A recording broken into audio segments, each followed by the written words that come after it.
Bukan, Jokowi itu 2 periode mengajukan undang perampasan aset ini selalu macet. Nah, jadi dimanapun podcast Pak Mahfud, Bang Mahfud berada, selalu menekankan bahwasannya Pak D. Jokowi itu sangat berkomitmen terhadap pengesahan rancangan undang-undang perampasan aset koruptor. Nah, kalau Anda cerdas, kalau Anda waras, Anda tahu bahwasanya sebenarnya yang menghambat RUU ini bukan Jokowi. Yang menghambat RUU ini adalah kaum partai yang ada di Senayan. Jadi wajar kiranya rakyat mulai muak. Nah, ini kan dengan adanya podcast-podcastnya Bang Mahfud mengatakan sudah 2 periode dilakukan, sudah dikasih, bahkan anggota DPR bilang tidak ada suratnya, bahkan Pak Mahfud menunjukkan suratnya berkali-kali, bahkan Pak D. Jokowi ingin mengeluarkan Perpu. Akan tetapi karena waktunya pada waktu itu, karena ada pemilihan presiden, wakil presiden, akhirnya tertunda. Jadi bagi teman-teman, bagi Anda yang mengatakan selama ini bahwa Jokowi tidak memiliki komitmen terhadap pemberantasan korupsi, itu salah besar. Pak D. Jokowi tidak punya kepentingan, ya, bahkan dia berani. Kan nggak mungkin kalau presiden dia merasa korup, dia punya ketakutan yang luar biasa ketika undang-undang ini disahkan. Akan tetapi Pak Jokowi sudah 2 periode. Nah, bagi Anda yang selalu membenci, memframing selama ini, Anda harusnya mulai bertobat.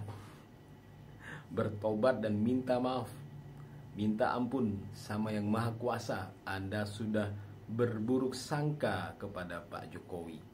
Nah, dengan banyaknya pernyataan ini di mana-mana melebar, dan ini perlu bagi kita untuk viralkan pernyataan Bang Mahfud ini, kita viralkan sebanyak-banyaknya supaya Pak Prabowo di periode ini, kalau bisa tahun ini, kalau bisa 2 bulan lagi, undang-undang ini disahkan di DPR. Kalau ini masih tidak disahkan, mestinya Pak Prabowo mengambil keputusan untuk mengeluarkan Perpu. Nah, kalau Pak Prabowo mengeluarkan Perpu, ini dahsyat sekali. Seperti yang saya bilang berkali-kali, jika Pak Prabowo mengeluarkan Perpu, ini akan menjadi sejarah akan mencatat bahwasanya Pak Prabowo luar biasa mendukung pemberantasan korupsi. Karena berkali-kali Pak Prabowo menyampaikan tentang komitmen pemberantasan korupsi. Jika ini terjadi, kita sebagai rakyat memiliki kewajiban untuk mendukung Pak Prabowo 100%. Ya, karena jangan sampai Pak Prabowo berjalan sendiri seperti Pak Jokowi.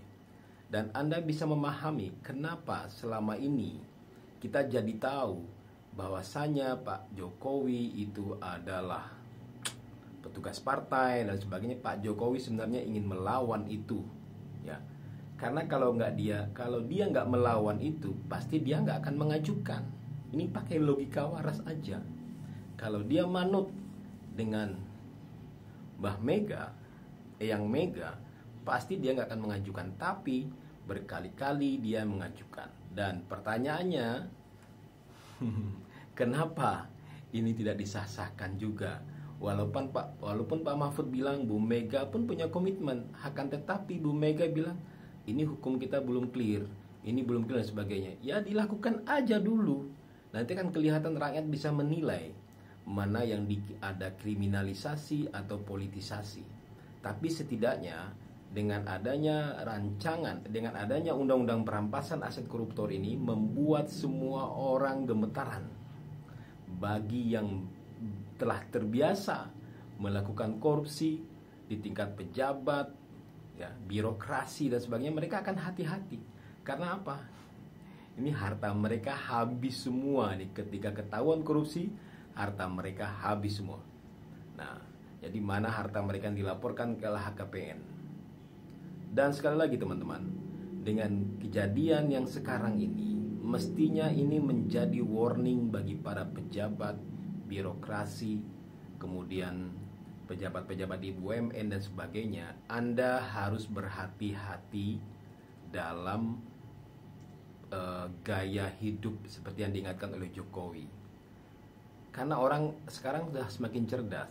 Gaji Anda sebagai pejabat berapa, kemudian rumahnya di mana, mobil mewahnya ada berapa dan sebagainya. Mungkin orang melihat awal-awalnya ya sudah gimana jadi sudah rahasia umum, tapi pada suatu ketika terjadi ledakan, ya, ketika terjadi ledakan, semua masyarakat rakyat sudah penuh dadanya sesak dan muak, ini akan dibongkar semua. Hati-hati, dan kita bisa melihat hikmah dari apa yang terjadi saat ini. Walaupun penjarahan ini tidak dibenarkan, tetapi akhirnya membongkar. Misalnya Eko Patrio dengan rumah yang di Kuningan, kemudian rumahnya kalau nggak salah ya dugaan dari berita di Kuningan dan harganya luar biasa. Dengan gajinya seberapa bisa memiliki rumah yang semewah itu akhirnya masyarakat akan melihat nih anggota-anggota DPR lain. Kalau rumahnya mewah, mobilnya mewah, gaya hidupnya sering ke luar negeri sebagainya, ini duitnya dari mana? Hati-hati, sekarang netizen itu bisa mengulik sampai ke akar-akarnya. Mengerikan sekarang netizen. Jadi tidak ada lagi ruang bagi para pejabat, anggota DPR, birokrator dan sebagainya untuk bisa bersembunyi dari netizen. Oke? Nah, kita kembali kepada pernyataan Pak Mahfud tadi. Sebenarnya Pak Jokowi sudah memiliki komitmen yang sangat besar untuk melakukan pemberantasan korupsi, sehingga akhirnya ini bisa menepis semua anggapan-anggapan framing pengamat-pengamat hukum, pengamat politik bahwasanya Pak Jokowi cawe-cawe terhadap hukum, terhadap KPK dan sebagainya, ya kan? Pak Mahfud sendiri di beberapa podcast sudah bicara itu. Karena yang namanya Presiden, Menkumham itu tidak punya kewenangan untuk melakukan hal yang bersifat teknis operasional, gitu loh. Karena kecuali viral, gitu loh. Karena kalau seandainya mereka mengintervensi itu salah. Nah, kecuali kalau sudah viral mereka bisa mengintervensi. Dan kita sudah melihat beberapa periode Pak Jokowi, apalagi periodenya bersama Pak Mahfud, beberapa hal ketika diintervensi selesai kasus Sambo, kemudian BLBI. Nah, ingat kasus BLBI kita akan bahas pada sesi tertentu. Kasus BLBI itu juga asik kita bahas karena Bang Mahfud juga sudah membongkar itu di forum keadilan. Kalau nggak salah saya lihat podcastnya.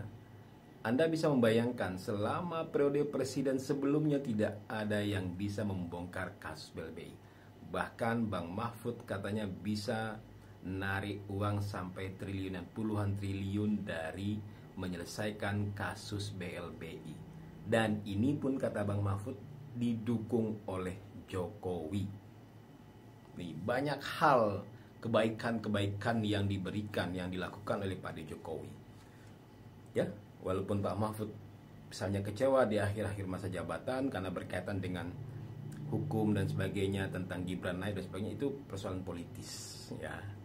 Tetapi yang berkaitan dengan korupsi, Pak Jokowi memang berkomitmen. Dan coba Anda lihat juga podcast tentang Pak Johan ya.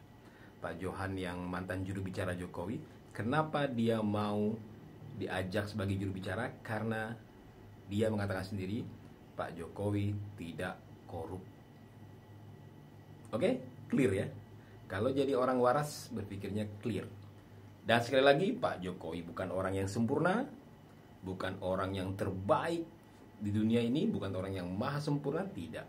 Pasti banyak-banyak kekurangan-kekurangannya, dan kita tahu itu. Kita tidak membela dia, kita figurkan wah, tidak.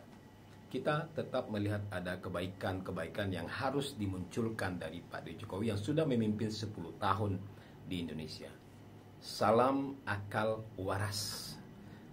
Salam akal sehat udah lemah sekarang, nggak tahu gimana. Sekarang udah jadi pro pemerintah, bukan pro pemerintah sih tepatnya, pro Prabowo kali ya.